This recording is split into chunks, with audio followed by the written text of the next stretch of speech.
నవదీప్ గారు యాక్చువల్గా మీరు చూడడానికి ఏమో చాక్లెట్ బాయ్లా ఉంటారు, బట్ మీరు మాట్లాడే మాటలు చేసే క్యారెక్టర్స్ వల్ల ఏమో తెలియదు కానీ ఒక నాటీ బాయ్ అనే ఇమేజ్ అయితే ఉంది మీకు. సరదా యాక్సెప్ట్ చేస్తారా చేయరు దీనికి? జనాలు కోరుకుంటున్న సరదాని వాళ్ళకి ప్రజెంట్ చేయడమేనా పని. ఈ పని అయితే యాక్చువల్గా నవదీప్ గారి జీవితం ఏంటంటే తెరిచిన పుస్తకం. అదైతే నిజమే, అది నిజమే. కాకపోతే ఏంటంటే ఆ పుస్తకం ఎన్నిసార్లు చదివినా కొత్తగానే ఉండదు. ఇంట్రెస్టింగ్ బుక్ అంటారా? ఇంట్రెస్టింగ్ బుక్ మారిపోతూ ఉంటుంది, కంటెంట్ మారిపోతూ ఉంటుంది. ఒకసారి చదివి మళ్ళీ ఒక కొన్ని రోజుల తర్వాత చూస్తే ఐప్యాడ్ లాంటిది, ఏ పేజ్ కావాలంటే ఆ పేజ్ చేసుకోవచ్చు. అయితే మాకు కావాల్సింది అంటే ఇంటర్వ్యూలో మీరు అంటే కొంతమందిని మాత్రం కొన్ని అడగగలం, నగ్న సత్యాలు అనేవి అప్పుడే బయటకు వస్తాయి బేసిక్గా. ఏం ఆపుకోలేదు చెప్పేస్తారు కాబట్టి నవదీప్ గారికి అది కూడా అక్కర్లేదు. అయితే సార్ ఫస్ట్ యాక్చువల్లీ మీరు ఇండస్ట్రీకి వచ్చి ఆల్మోస్ట్ 20 years అయిపోయింది యాక్చువల్గా. ఇప్పుడు 20 years తర్వాత ఈ లవ్ మౌళికి ఇంట్రడ్యూసింగ్ నవదీప్ 2.0 అని వేశారు. అంటే 20 సంవత్సరాల తర్వాత కొత్తగా 2.0ని ఏం ఇంట్రడ్యూస్ చేస్తున్నారు మాకు అంటే? అంటే అది నా పర్సనల్ జర్నీ అండి. బేసికలీ నేను కొన్ని ఇప్పుడు అందరం ఎక్కువ అంటే నేను నా లైఫ్ వరకు ఒక తెలియని రేస్లో, ఒక తెలియని రట్లో పడి, ఒక ప్యాటర్న్లో ఉండి, ఓకే ఇదేనేమో మనం అనుకుంటున్న నా పర్సనల్ జర్నీకి నాకు ఎక్కడో బ్రేక్ పడి ఒక చిన్న రెవల్యూషనో రియలైజేషనో లాంటిది ఏదో నేను ఫీల్ అయ్యి పర్సనల్గా నాకు నేను చెప్పుకున్నది అది. సో అది మా డైరెక్టర్కి బాగా నచ్చి, సరే ఇది సినిమా కంటెంట్ వైజ్ కూడా కొంచెం అంటే ఈ కథ కానీ, ఈ కాంటెంట్, ఈ విజువల్ ఇది కానీ కొంచెం డెఫినెట్గా ఒక అంటే మనం అంటూ ఉంటాం కదా సినిమా లాంగ్వేజ్లో సెకండ్ ఇన్నింగ్స్ మళ్ళీ స్టార్ట్ అయింది అంటే. ఒక సక్సెస్ అనేది ఓకే రిలీజ్ అయిన తర్వాత ఒక మంచి బ్రేక్ వస్తే ఓకే రా మనోడిది మళ్ళీ సెకండ్ ఇన్నింగ్స్ స్టార్ట్ అయింది అనేది అని మామూలుగా సినిమా లాంగ్వేజ్లో అంటూ ఉంటాం.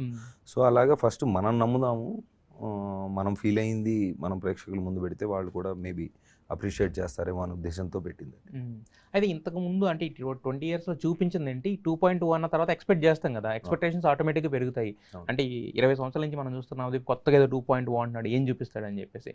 సో అంతకు ముందు దానికి ఇప్పటికీ మేము చూసే డిఫరెన్స్ ఏమైనా ఉంటుందా స్క్రీన్ మీద కానీ? లేదంటే స్క్రీన్ మీద అంటే first it starts with the getup and everything అండి, and the kind of intensity that role has.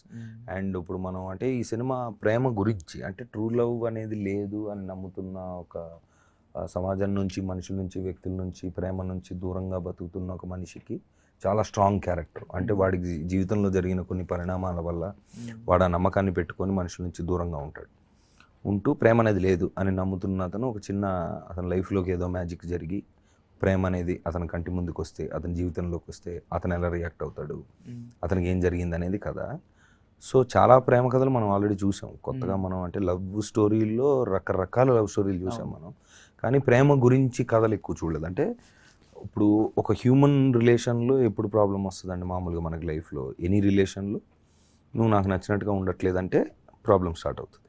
So మా డైరెక్టర్ కూర్చొని తను కమర్షియల్ సినిమాకి రాసాడు ఇంతకుముందు రైటర్గా విజేంద్ర ప్రసాద్ గారి టీంలో. సో తను డైరెక్షన్ చేద్దాం అనుకున్నప్పుడు సరే దేని గురించి చేద్దాం అంటే ఎటర్నల్ కథల మీద చేద్దాం. ఇప్పుడు లవ్ స్టోరీలు ఎటర్నల్ మనకి ఎంత కమర్షియల్ సినిమా చూసి మనం చొక్కాలు నేను కూడా థియేటర్లో చించేసుకున్నా, కొన్ని సంవత్సరాల తర్వాత మనకు గుర్తుండిపోయేది ప్రేమ కథలు ఎక్కువ గుర్తుంటాయి. సో ఆ ప్రేమ కథ ఒకటి తీద్దామని, ప్రేమ గురించి కథ తీద్దాం. సరే అన్ని రకాలుగా చెప్పారు కదా, మనం ఏం కొత్తగా చెప్తాం అని తను ఆలోచించి తన లైఫ్లో ఎక్స్పీరియన్స్లు, తనకున్న అనుభవాలు బట్టి తను ఆలోచించినప్పుడు సరే బేసిక్ డిస్ప్యూట్ ఏంటి మనుషుల మధ్యలో, ఒక రిలేషన్స్ మధ్యలో అంటే maybe it could be one of the thing. అంటే ఎక్స్పెక్టేషన్స్ అనండి, లేదంటే నువ్వు నాకు నచ్చినట్టుగా ఉండట్లేదు కాబట్టి నాకు ఇది కుదరట్లేదు అన్న ప్రాబ్లమ్స్ వస్తూ ఉంటాయి. అంటే ప్రేమ అంటే ఎనీ మనుషుల మధ్యలో, ఎనీ రిలేషన్ మధ్యలో ప్రేమ అంటే సిబ్లింగ్స్ అనుకోండి, పేరెంట్స్, పిల్లలు, ఎనీ కైండ్ ఆఫ్ రిలేషన్లో నాకు ఇలా ఉంటే నాకు నచ్చట్లేదు, నువ్వు మారు నా కోసం అంటే నిన్ను నీలా ఉండమనకపోవడం వల్ల ప్రాబ్లమ్స్ వస్తాయి. సో దానికి ఏమై ఉండొచ్చు సొల్యూషన్ అంటే ఒక పాయింట్ ఆఫ్ వ్యూలో అంటే ఓకే ఇదిరా సొల్యూషన్ ఇలా ఉండండి అని కూడా చెప్పలేము మనం ఎవరో చెప్పడానికి. ఎవరి పర్స్పెక్టివ్ వాళ్ళకు ఉంటుంది, ఎవరి ప్రాబ్లమ్స్ వాళ్ళకు ఉంటాయి.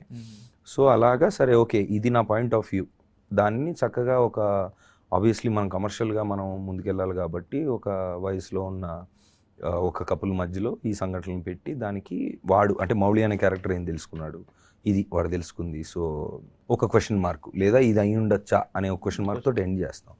సో అది కొత్తగా